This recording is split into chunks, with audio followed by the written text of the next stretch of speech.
부터 좀 먼저 살펴보죠. 하이닉스 데뷔했고요. 아주 성공적이었습니다. 250만 원 돌파한다는 게 저게 ADR인지 본주인지 이따 설명을 좀 해주실 테고, 네, 삼성전자, 하이닉스 혼란이 극심하다. 증권사별 전망이 요즘에 이게 적어도 K자입니다. 국민연금 8거래일간 하루 250억 매도했다고, 그다음에 중국의 휴머노이드 로봇 대장주죠, 유니트리 출격 임박, 출격이 저게 상장 얘기죠. 네. 그리고 오늘 플로어에서 자세히 좀 말씀해 주실 거는 K뷰티 얘기입니다. 자, 첫 번째부터 좀 가보죠. 250만 원이라고 이제 타이틀이 좀 써 있는데요. 168달러로 이제 마감을 했죠. 네. 이제 고점에서 실제적으로 좀 많이 밀려서 마감을 좀 했는데, 이걸 이제 달러로 이제 우리나라 원화로 환산을 하면 이제 252만 3천 원이 되는데, 하이닉스 금요일 종가가 이제 218만 원이죠. 그래서 오늘 250만 원을 갈 것인가 뭐 그런 것들에 대한 어떤 분석 기사가 좀 많이 나와서 준비를 좀 해봤는데요. 제가 딱 잘라서 말씀드리면, 본주가 올라서 ADR이 오를 수도 있고 ADR이 올라서 본주가 오를 수도 있는데, 두 가격 차를 좁히기 위해서 오르는 일은 아마 뭐 제로라고 보시면 될 것 같아요. 일단 시장에서는 재평가 신호는 되지만 이게 이제 상승의 보증선은 아니다 이렇게 표현을 하고 있는데, 저는 그냥 가장 큰 의미는 그냥 자금 조달에 의미를 두면 될 것 같고요. 이 스프레드는 항상 좀 벌어져 있습니다. 가장 쉽게 말씀드리면, 뭐 분식점에서 파는 라면과 호텔에서 파는 라면 똑같은 라면인데 가격이 틀리다 뭐 이렇게까지 표현을 하기도 하는데, 그렇게까지 표현할 건 아니고, 일단 가격은 계속적으로 ADR이 위에 있으니까 스프레드를 좁히기 위해서 올라갈 거라는 것은 일단은 뭐 생각을 안 하시는 게 나을 것 같아요. 보니까 18% 정도 지난주 이제 금요일 하이닉스 주가 기준으로 18% 정도 차이가 났었는데, 218만 원, 252만 원이면 그쵸? 그 정도 좀 나는 거죠. 근데 뭐 TSMC도 항상 그 정도라며 한 20% 정도 계속 평균적으로 20%고 최근에는 한 13% 정도 벌어져 있는 걸로 알려져 있습니다. 자, 두 번째 가보겠습니다.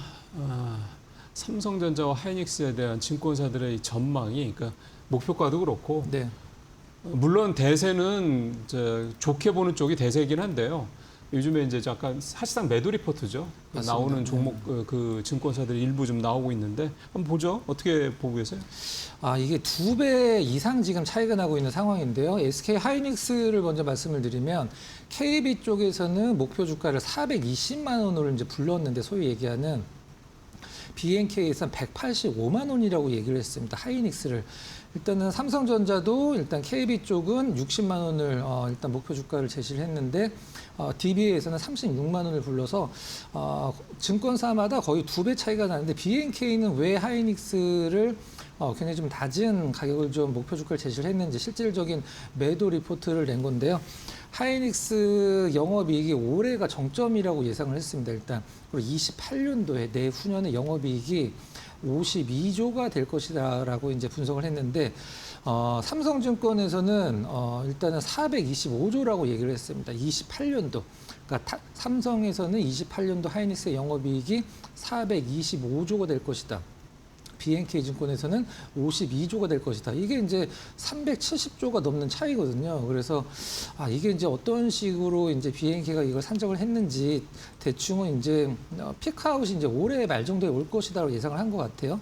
하지만 이제 저는 이제 단적으로 말씀을 드리면, 돈을 얼마 벌기 때문에, 영업이익을 얼마 벌기 때문에 목표 주가가 얼마가 된다. 이거는 이제 증권사 리포트에서 나오는 것은 당연하지만, 우리나라 기준으로 그게 맞아 떨어진 적은 단 한 번도 없었다는 걸 말씀드리도록 하겠습니다.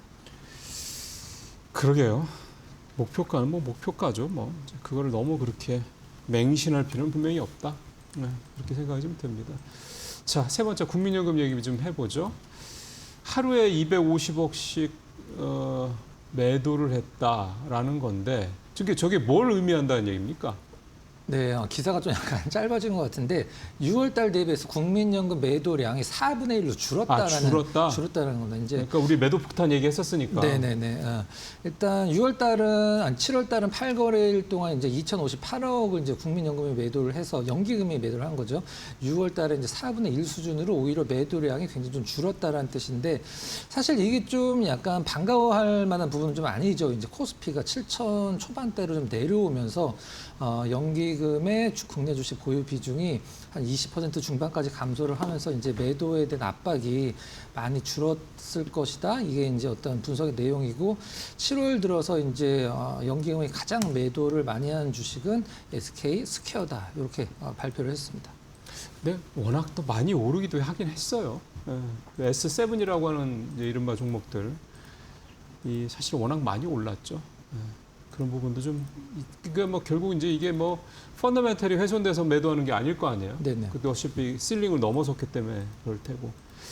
자, 그다음에 네 번째 예, 유니트리라는 이 중국의 휴머노이드 로봇 회사. 우리는 뭐 아는 분들은 아시겠지만 로봇 관심인들이 잘 아시겠지만 사실 이게 뭐 하는 회사야라고 하시는 분들 참 많으실 거예요. 근데 이 회사가 중국의 휴머노이드 로봇 요 산업의 대장주고 선도주격이고 가장 기술도 앞서가고 있다라고들 많이 알려져 있고 그다음에 유튜브에 뭐 이렇게 막 뭐 텀블링 하든 뭐든 해가 좀 특이한 뭐 그런 거 뭐 마라톤을 하든 뭐 이런 거 할 때마다 빠지지 않고 등장하는 회사이긴 한데 언제 상장한다는 거예요?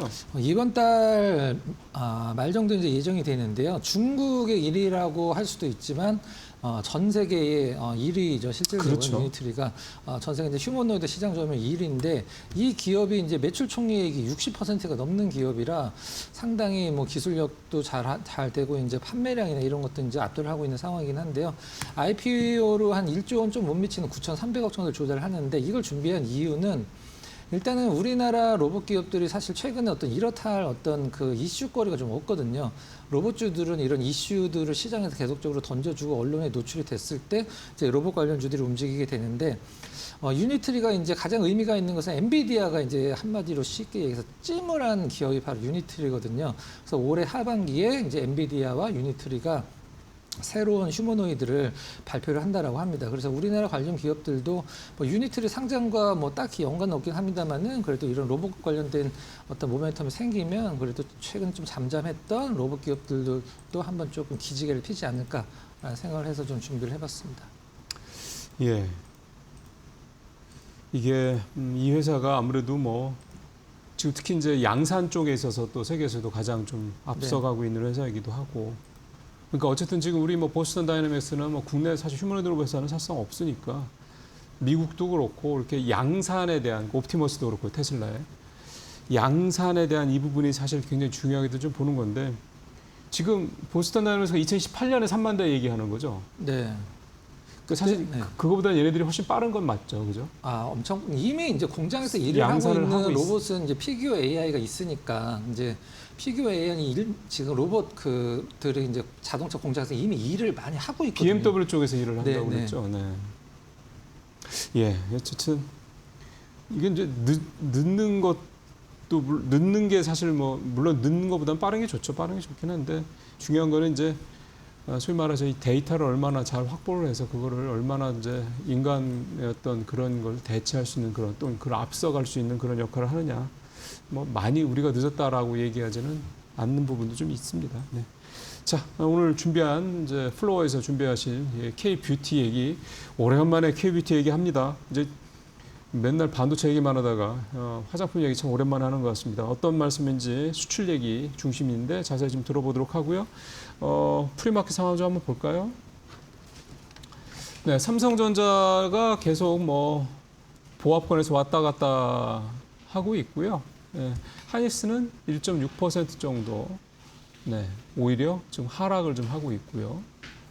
그 다음에 보시면 스퀘어도 조금 더 하락이죠. 네, 삼성전기 강보합권, 현대차도 강보합권, LG 엔솔이 1.5% 그렇게 되고 전체적으로 오늘은 뭐 금융 쪽이 삼성생명은 좀 부진한데 은행은 또 KB금융은 또 1.5% 상승이고 삼바도 살짝 강보합 수준이고 그러네요. 그죠? 삼성물산도 상당히 좀 강하게 가다가 삼성전자 힘들어하면서 좀 같이 좀 동반 하락했다가 지금 오늘도 약보합 수준이고 그렇습니다. 현대중공업, 신한지주, 두산하이빌리티 쭉 가는 거 보니까 이게 오늘은 글쎄요 조방원전이 좀 좋아 보이죠. 2차 전지도 좀 괜찮고요. 오늘도 코스피보다는 코스닥이 조금 더 강한 모습을 보이지 않을까 하는 일단 현재 상황을 봤을 때는 그런 생각도 좀 들긴 합니다만 뚜껑은 또 열어봐야 되는 거니까. 자 이제 플로어 연결해서 박 의원님 KBT 얘기 들어보겠습니다. 네, 방금 전에 이제 국민연금이 매도를 하긴 합니다만 이제 6월달 대비해서 매도량이 굉장히 좀 줄어들었다라는 얘기를 말씀을 전해드렸는데요. 국민연금이 매도를 하는 와중에 그래도 비중을 늘리는 대표적인 업종이 화장품이거든요. 그래서 화장품 한번 좀 준비를 좀 해봤습니다. 과거에 우리나라 LG 생활건강이 뭐 전 세계에서 유례도 없고 기네스북에 뭐 오를 수도 있다라는 부분들이 하나 있었죠. 바로 47분기인가요? 연속적으로 이제 성장을 하는 기록을 갖고 있는 게 LG 생활건강이었었는데 47분기 연속 성장이라는 것은 뭐 전 세계에서 단 한 기업도 못 해냈던 기록인데 우리나라 LG 생활을 갖고 있는데 LG 생건이 굉장히 많이 떨어졌죠. 오랫동안도 떨어지고 그건 바로 이제 중국 화장품 때문인데요. 일단 중국 화장품을 제외를 하고 우리나라 이제 화장품 기업들이 미국, 유럽을 기반으로 지금 성장을 해 나가고 있는 상황이기 때문에 화장품을 한번 좀 준비를 해봤고 이제 국민연금이 어떤 기업들을 좀 사고 있는지도 한번 여러분들과 함께 해보도록 하겠습니다. 자, 일단 미국, 우리나라 화장품 상반기 수출액 미국이 일단 14억 5천만 달러. 우리나라가 이제 미국에서 뭐 프랑스를 제친다, 뭐 2등이다, 뭐 3등이다 이런 얘기 많이 나오고 있긴 합니다만은 미국 전체 화장품 시장에서 우리나라가 차지하는 비중이 10%도 안 되죠. 5% 아마 뭐 왔다 갔다 하는 걸로 알려져 있는데 앞으로 갈 길이 멀다라는 게 오히려 긍정적으로 느껴지는 부분이기도 하고요. 전체 이제 20.7% 미국 쪽 수출이, 그다음에 미국향 기초 화장품 수출이 48%. 이제 화장품은 색조가 있고 기초가 있잖아요. 색조는 돈이 안 됩니다. 네, 색조는 그리고 외국에 뭐 에스티로더나 이런 샤넬이나 굉장히 좀 고가 브랜드를 꽉 잡고 있기 때문에 우리나라 기업들은 이제 색조가 좀 약하죠. 기초 쪽이 돈이 더 있기 때문에 기초 쪽을 많이 좀 수출해야 됩니다. 수출만 거의 50% 가까이 들었고 국민연금 화장품 관련주 지분 확대를 하고 있다. ODM사뿐만이 아니라 브랜드까지. 가장 중요한 부분은 보유 목적을 단순 투자에서 일반 목적으로 바꾸는 기업들도 있다는 뜻입니다. 단순 투자는 그냥 내가 시세 차익을 노리겠다라는 거고 일반 투자는 내가 그 기업의 경영에 어느 정도 참여를 하겠다는 뜻이죠. 자, 그럼 뭐 미국 쪽 관련된 이런 부분들을 앞서 이제 살펴봤으니까 최근에 어느 기업들을 좀 늘리고 있는지 좀 보도록 하겠습니다. 좀 자료가 좀 약간 과거 자료긴 합니다만은 화장품 그다음에 한국 코스메크 코리아, 한국 홀마 코스맥스, 아모레 퍼시픽인데 다음 자료 보면서 굉장히 중요한 자료 보도록 하겠습니다. 최근에 화장품을 보면 미국 이제 아마존 프라임데이에서 우리나라 기업들이 굉장히 매출이 많이 나왔다라는 분석 보고서 상당히 많은데요. 이번에 26년도 미국 아마존 프라임데이 탑 100개의 화장품, 상위 가장 많이 팔린 100개의 화장품에서 우리나라 기업들이 과연 그 안에 몇 개나 갖고 있는지 한번 보도록 하겠습니다. APR, 메디큐브죠. 한 16개, 100개 중에 16개가 APR 제품입니다. APR이 왜 화장품 대장주가 됐는지 설명이 되는 부분이고요. 아모레 퍼시픽도 과거에 거의 없었습니다. 뭐 작년 말까지만 하더라도 뭐 아마존 탑 100에 한 제품이 있을까 말까 있었었는데 지금 뭐 8개, 9개까지 좀 올라온 상황이고요. 코스맥스는 이제 브랜드가 아니니까 코스맥스에서 만들어준 화장품이 아마존 탑 100에 지금 현재 한 10개 내외 정도, 11개 정도 차지를 하고 있는 것 같아요. 한국 홀마 같은 경우는 일단 코스맥스보다는 개수는 좀 약간 떨어지긴 합니다만은 이 올라오는 수준을 보면 상당히 좀 타이트하게 올라오고 있는 상황이죠. 코스맥스, 한국콜마에서 우리가 좀 약간 참고를 해야 될 부분은 이 분홍색 선은 이 기초거든요. 이제 밑에 좀 약간 연한 색은 색조인데 색조는 못 올라오고 있는데 이 기초 쪽은 상당히 많이 좀 올라오고 있다는 걸 볼 수가 있습니다. 자, 우리가 이제 반도체를 우리가 왜 살까요? 뭐 반도체가 뭐 좋아서 사고 뭐 여러 가지 이유가 있을 수 있긴 합니다만은 뭐 한 가지 단어로 귀결이 될 수 있겠죠. 바로 실적입니다.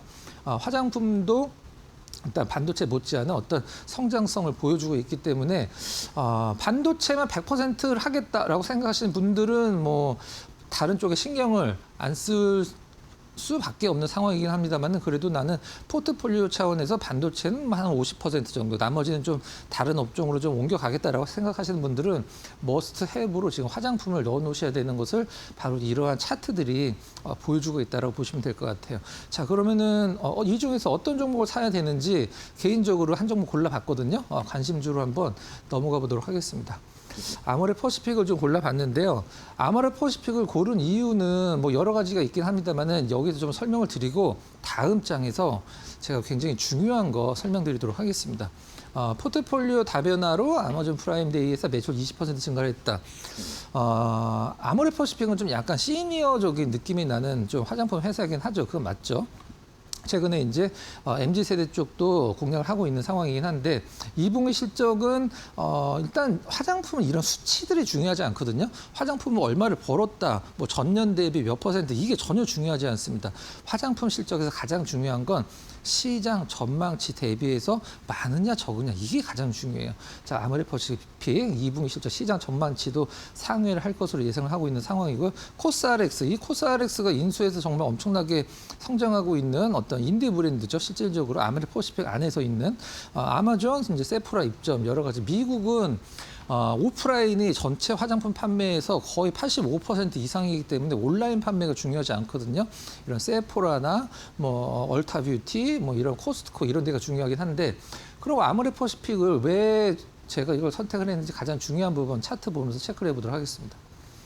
차트에다가 영업이익을 2011년도서부터 쫙 한번 그어놨는데요. 여러분들이 이제 뭐 보시기 좀 불편할 수도 있긴 하지만 이걸 보고 이상하다라고 느끼실 수가 있어요. 이상한 게 아니라 진짜인데 뭐가 진짜냐면 굉장히 정직한 기업입니다. 어떤 게 정직하냐면 영업이익이 올라가면 주가가 올라가고 영업이익이 떨어지면 주가가 떨어져요. 같이 해당 분기당 똑같이 이루어집니다. 실질적으로 한번 볼까요? 자, 영업이익 올라가면 주가 올라가고 영업이익 떨어지면 주가 내려가죠. 여기도 마찬가지 부분이고요. 여기도 마찬가지 부분, 여기도 마찬가지. 최근도 마찬가지죠. 최근도 영업이익 올라갔을 때 주가 올라가고 이런 부분들이 영업이익과 어떤 아모레 퍼시픽의 주가는 상당히 연관도가 높아요. 근데 최근에 주가 흐름 보면 영업이익은 이제 과거보다 훨씬 더 높은 어떤 레벨로 이제 한 단계 레벨업돼서 이제 위쪽으로 올라가고 있는 상황인데 주가는 거의 못 올라가고 있죠. 이건 무슨 말이냐면 2분기에 이제 실적 발표 다가오면서 아모레 퍼시픽 주가가 영업이익과 같이 방향성을 과거와 똑같이 어떤 추세를 잡을 가능성이 상당히 좀 높다라는 부분이거든요. 이것만 참고하시면 뭐 화장품 APR 좋고 뭐 한국 콜마 좋고 뭐 달바 글로벌 좋고 다 좋습니다. 하지만 저는 이제 아모레 퍼시픽이 과거의 대장주로서 영업이익이 올라가고 실적이 이제 개선되고 있는 부분은 주가가 아직 못 따라가고 있기 때문에 조금 어떤 가장 매력적인 종목으로 저는 아모레 퍼시픽을 한번 선택을 해봤습니다.